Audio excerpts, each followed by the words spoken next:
కానీ చంద్రబాబు నాయుడు మాత్రం సైలెంట్గా ఉన్నాడు, గమనించండి. ఆయన మాత్రం ఎక్కడ మాట్లాడట్లా, చాలా గుంభనంగా వ్యవహరిస్తున్నాడు. ఎక్కడ కూడా ఇంతవరకు కామెంట్ చేయట్లా. బహుశా తనకు పిక్చర్ తెలుసు కాబట్టి రేపు ఏం జరగబోతుంది అనేది దానికి మెంటల్గా ప్రిపేర్ అయినట్టున్నాడు ఆయన.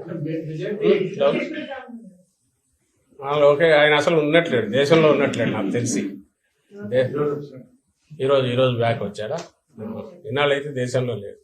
స్టేట్ లో 21 ఎంపీ సీట్లు కొట్టేయబోతున్నామని చెప్పని అరుణ్ సింగ్ బీజేపీ లీడర్ కూడా నిన్న చంద్రబాబు ఏ కాన్ఫిడెంట్ తో మాట్లాడుతున్నారు. అంతే కదా, 2 నుంచి మాకు 4 ఇస్తే 21 వాళ్ళకే కదా. నిన్న ఆ survey India today my axis survey జరిగింది కదా, దాంట్లో నిన్న అసెంబ్లీ చెప్పినట్టున్నారు వాళ్ళకి చేసి. అది నిన్న కూడా అన్నా కదా, మాకు 2 చాలా జనరస్ గా 2 నుంచి 4 ఇచ్చాడు. పాపం ఆయన బీజేడీ వాళ్ళకైతే 0 పెట్టేట్టున్నాడు. అలాగే కానీ అవి మీరు చూడండి, 2 నుంచి 4 అంటే మళ్ళీ అసెంబ్లీకి వచ్చేసరికి కొంచెం జనరస్ కొంచెం మరింత ఇదిపోయాడు. కానీ అసెంబ్లీ లెక్కలే మీరు చూస్తే మై యాక్సిస్ అనే దాంట్లో మరి జనసేనకు ఎవరో నాకు మార్నింగ్ గుర్తు చేశారు, 7% ఓట్ షేర్ ఇచ్చాడు. జనసేన పోటీ చేసింది 21 సీట్లలో.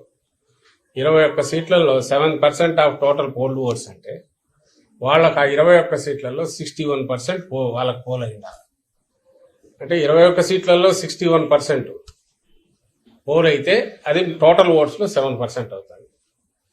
అది ఏమన్నా అది లెక్కేనా అంటే వారికి ఏ లెక్కలు వేసుకుని కలపాలను చూస్తే ఎట్లా చేసినా కుదరట్లేదు అనుకుంటా. ఆ 400 400 20 అని ఎందుకు తెలియదు కానీ 400 దగ్గర అయినారు.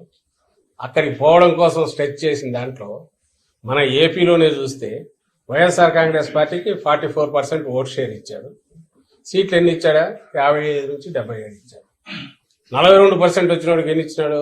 టీడీపీకి నాకు గుర్తుండి 78 నుంచి 96 ఏమో ఇచ్చినాడు.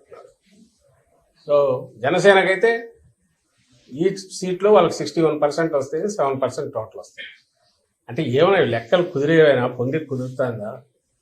దానికి ఏమన్నా ఒకందుకు థ్యాంక్స్ చెప్పాల్సింది ఏంటంటే వాళ్ళ ఆ ఫిగర్స్ ఇచ్చిన చూసి జనం నవ్వుకునేట్టున్నాయి కాబట్టి పెద్ద దానిల మీద అంత మాట్లాడాల్సిన అవసరం లేదు. దాన్ని చూసి వీళ్ళు నిన్నటి నుంచి సంబరాలు చేసుకుంటున్నారు అనేది మా దృష్టికి వచ్చింది.